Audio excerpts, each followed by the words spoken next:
नमस्कार दोस्तों, स्वागत है आपका rank up with Rishabh YouTube channel पर।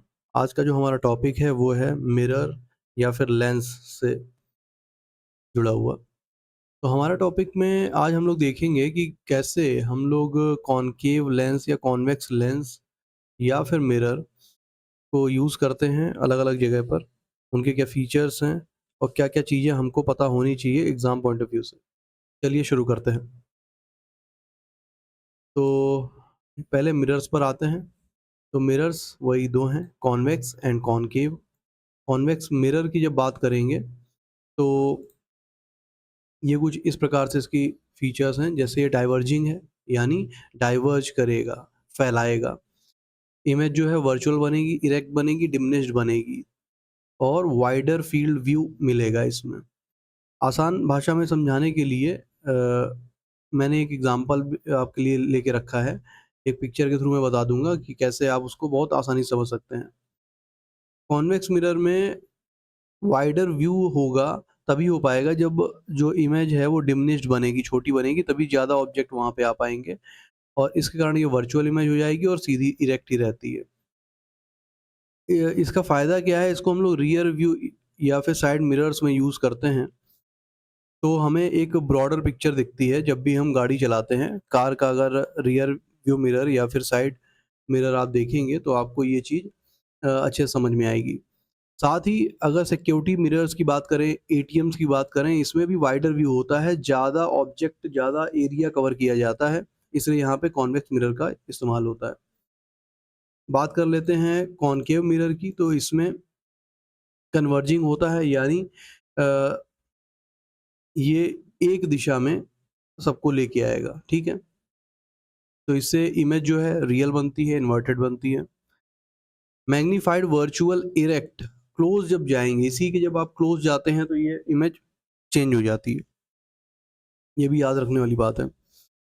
और शेविंग में मेकअप मिरर्स, डेंटिस्ट के पास, सबके पास आपको यही मिलेगा। क्यों? क्योंकि उनको थोड़ा-सा क्लोज़ में वैसा क्या बोलते हैं, मैग्नीफाइड व्यू चाहिए रहता है। और बाकी हेडलाइट्स की अगर बात करें या फिर सोलर फर्नेस की बात करें, तो इनको क्या चाहिएगा, सोलर फर्नेस को आप सोच कर देखिए, एक ही जगह, एक ही पॉइंट पर पूरी लाइट चाहिए, इसलिए यहाँ पे कन्वर्जिंग कॉनकेव मिरर का काम आता है। हेडलाइट का भी ऐसा ही है, हम लोग एक पर्टिकुलर डायरेक्शन में उसका पूरा फ़ोकस चाहिए, हमको फैलाना नहीं है फ्लैश लाइट की तरह। हमको एक पर्टिकुलर डायरेक्शन में उसकी पूरी लाइट चाहिए, इसलिए कॉनकेव कन्वर्जिंग का इस्तेमाल करते हैं। अच्छा, इसको एक फ़ोटो से हम लोग ऐसे समझ सकते हैं, जैसे ये एक स्पून है। स्पून को जब आप इसका धँसा हुआ हिस्सा देखेंगे तो ये कॉनकेव की तरह काम करता है। इसमें जो इमेज रियल बनी हुई है और इन्वर्टेड बनी हुई है, उल्टी बन रही है, देख रहे हैं आप। वही जब बात करते हैं, इसी को उल्टा करके देखा तो मेरा ये बन गया कॉन्वेक्स। कॉन्वेक्स में ये उभरा हुआ पार्ट जो है ये दिखाता है कि ज़्यादा एरिया कवर हो रहा है, ज़्यादा एरिया में ज़्यादा ऑब्जेक्ट भी आ जाते हैं। तो ज़्यादा ऑब्जेक्ट आ रहे हैं, इसीलिए डिमिनिश्ड इमेज बनती है और वर्चुअल इमेज बनती है। तो इसके माध्यम से हम लोग बहुत ही आसानी से समझ सकते हैं, याद रख सकते हैं। चलिए, इसके बाद जब बात करेंगे लेंस की, तो हमेशा याद रखिए लेंस मैं अलग से नहीं पढ़ाऊँगा। लेंस जब भी आप मिरर के स्पेसिफ़िकेशन जानते हैं, कॉनकेव मिरर, कॉन्वेक्स मिरर, उसी का जस्ट अपोज़िट होता है लेंसेज़, ठीक है? अभी मैं आगे आपको दिखाऊँगा भी। बाकी फ़ॉर्मूलाज़ की बात कर लेते हैं, तो इसमें साइन कन्वेंशंस क्या हैं? कॉन्वेक्स पॉज़िटिव और कॉनकेव नेगेटिव, ये सबको पता है, मुझको ये ऐसा लगता है। फ़ॉर्मूला की बात कर लेते हैं, तो मिरर फ़ॉर्मूला है 1/f is equals to 1/v plus 1/u। और लेंस की बात करें तो इसमें माइनस लग जाता है, तो इसको आप लोग याद कैसे रखेंगे? ये फ़ॉर्मूला तो सबने पढ़ा है बचपन से। याद रखने के लिए जहाँ लेंस है वहाँ लेस है, ठीक है? 1/v माइनस या लेस 1/u, ठीक है? तो इससे याद रहेगा। पावर की बात करते हैं, 1/f डायोप्टर इसकी यूनिट है और f क्या है? Focal length. तो अब आगे देखते हैं एक बार कि इसको याद कैसे रखा जाएगा, ठीक है?